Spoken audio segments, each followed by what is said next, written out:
You ever wonder what it is that separates those supremely confident people from the rest of us? How they seem to just operate on a completely different level? Well, today we're going to pull back that curtain. We're going to see how they do it. Let's dive in and really unpack the science of building that kind of rock-solid, unshakable confidence. I mean, when you hear someone like actor Shah Rukh Khan say, "I am the last of the stars," or you see that incredible self-belief in an athlete like Virat Kohli out on the field, you might think that's just arrogance, but it's not. It's a deep, powerful self-confidence that literally fuels them to perform at the absolute highest level. So how do we get there? Because here's the reality for most of us. Get this. A staggering 85% of people will struggle with crippling self-doubt at some point. That number is huge. It's that little voice in your head that whispers, "You can't do it," even when, deep down, you know you probably can. And this brings us to what I call the confidence paradox. We have goals, right? We have dreams. We can see our own potential, but we just don't act on it. We want that promotion, but we never talk to the boss. We have a great idea in a meeting, but we stay silent. And that gap, the one between our potential and our action, is almost always filled by one thing: self-doubt. So if we're going to solve this, we first have to understand where this self-doubt even comes from. Let's dig into its roots, because honestly, they're pretty surprising. Believe it or not, self-doubt actually started as a survival tool. Yeah, for our early ancestors, a little bit of doubt could save your life. It was the brain's mechanism that said, hey, maybe don't try to fight that giant saber-toothed tiger all by yourself. It made them assess threats realistically and, stay alive.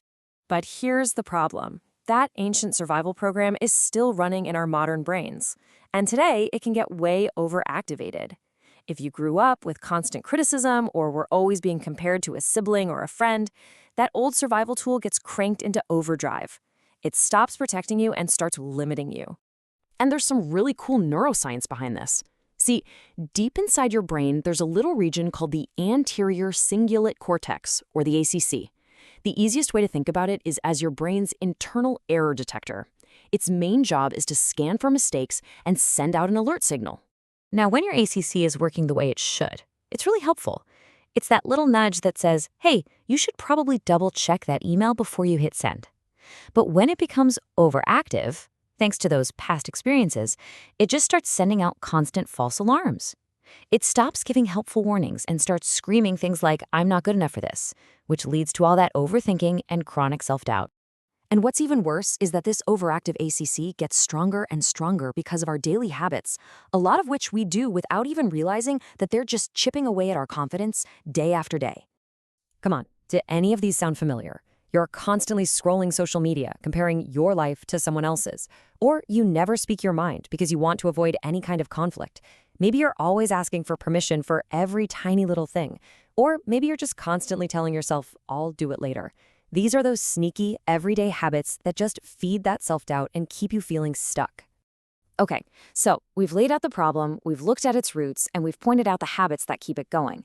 Now let's get to the good stuff. The solution. And it's a really powerful, science-backed method for literally rewiring your brain.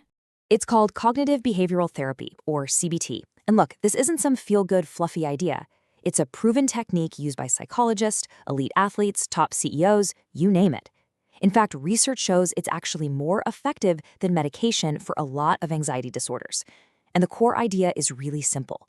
Your thoughts create your feelings, and those feelings drive your actions. And this is exactly how that vicious loop of self-doubt gets going. It all starts with one negative thought, something like, I'm going to make a total fool of myself if I speak up. That thought immediately creates a feeling, right? Anxiety, fear. And that feeling then drives your action, or in this case, your inaction. You stay quiet. And what does that do? It just reinforces the original thought, making that loop even stronger for next time.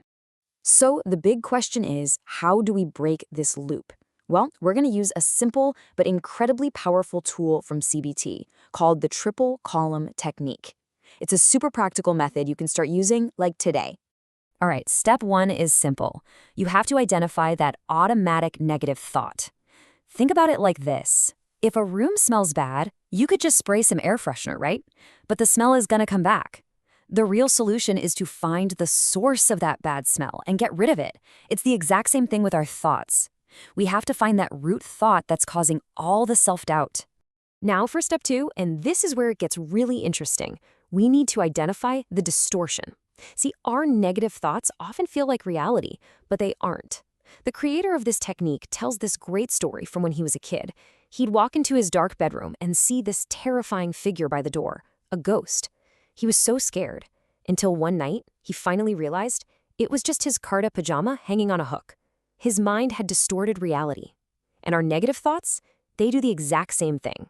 And these distortions, they follow common patterns. There are things like mental filtering. That's where you ignore all the good stuff and just focus on the one negative comment.